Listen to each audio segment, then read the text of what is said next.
That boy wonder, yeah, that boy that's doing wonders. Yeah, I'm never gonna wander. Yeah, my man, I'm never going under.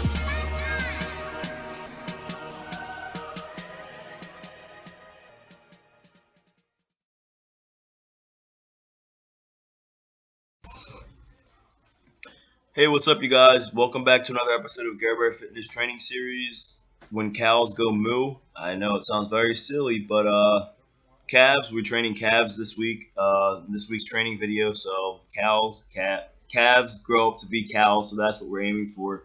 Right now, I just got done my thigh day, my posterior chain. I did a lot of sumo deadlifts. I did a lot of wide stance, master grass front squats, and then calves I usually finish up my routine with, and that's usually a muscle group that a lot of people neglect. I feel, outside of just looking proportionate, training every muscle group with equal or more intensity is what you need to do for a proper balance and physique to prevent injuries as well.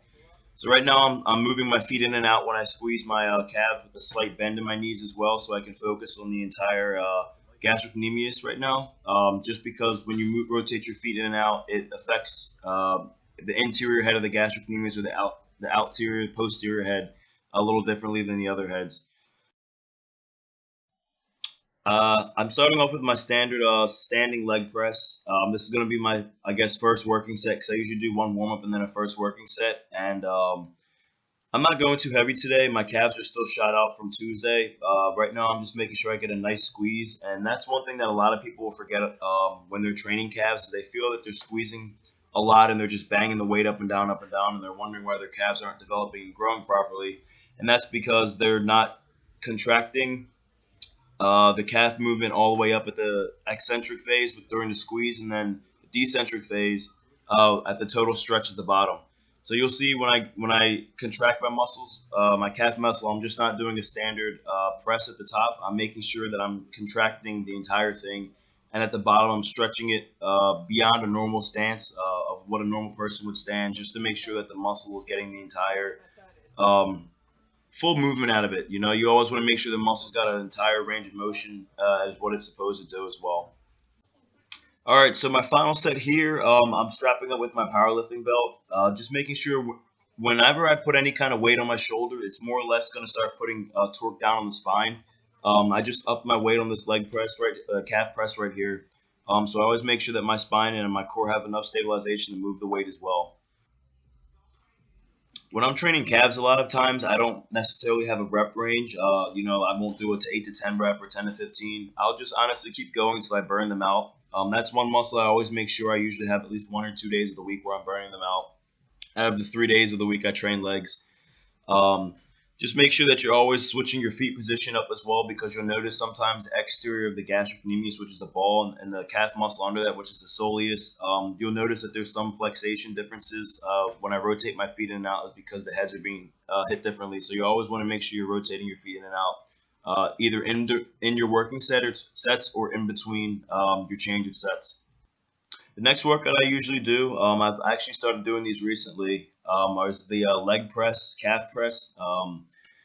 There's no pressure going down on the body the way gravity would be as a standard leg press. So in these, I always like making sure that I stretch even a little further out than a standing leg press as well. So you'll see when I bring my feet downwards to get that full stretch like I did on the standing press, and I press with my calves up on the machine, you'll notice that I press it and then I almost extend it a little farther, just to make sure I'm getting that full contraction of the muscle and the full burnout during this press.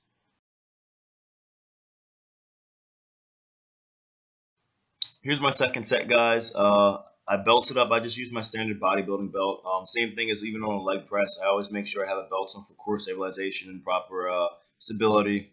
And you also notice I'm still rotating my feet in and out on these as well. I'm not counting reps at all. These are, again, I usually do them until failure.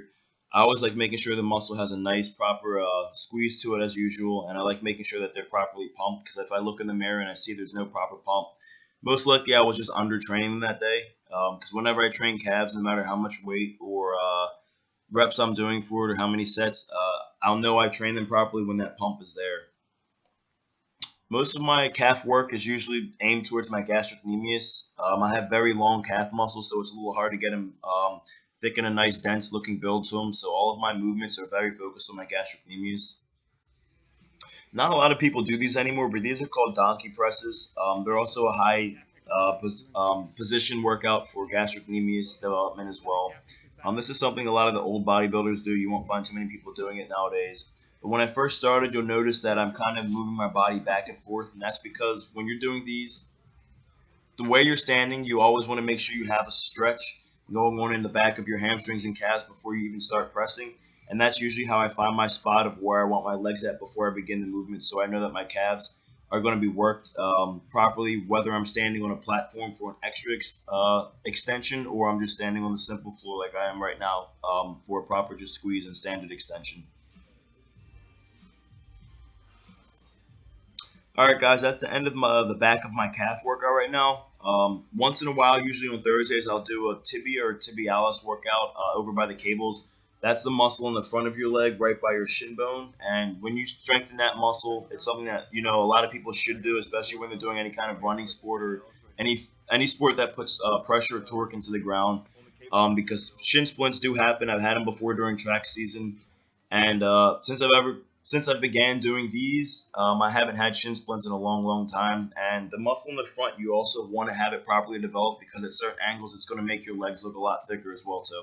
When you're doing these, you can do them without weights. I personally just prefer doing them with weights.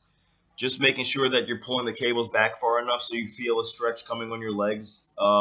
Just down your entire leg before you even start squeezing. And when you're going to squeeze forward. So it's not like you're squeezing backwards when you're training the back of your calf muscle. Right now you're training the front of the calf muscle, so you're going to squeeze forward. As you guys can see, my tibia, tibialis, however you want to call it, is fairly small. I have a very small frame. But you can see the muscle contraction going, and my hands are actually on the muscle just to make sure I know that that muscle's working and I'm not just moving on movement and momentum. Especially when this weight gets heavy, that's something that happens is people will try and start using momentum and just motion to pull the weight, but you want to just make sure that you're focusing on the contraction of the muscle and the muscle is doing all the work instead. I mean, it's all part of the calf region, you know. What's the region called again? This is some people call it the tibia. It's the full name for it is the tibialis anterior. I mean, I just do it just to protect myself from shin splints, and I like having that muscle in the front. Alright guys, this is the end of my calf workout. I hope you guys enjoyed it. If you guys have any questions, comments, or concerns, message me at Watson Alexander. That's my Instagram. Gary Bear Fitness here, checking out guys. Have a good day and keep getting shredded.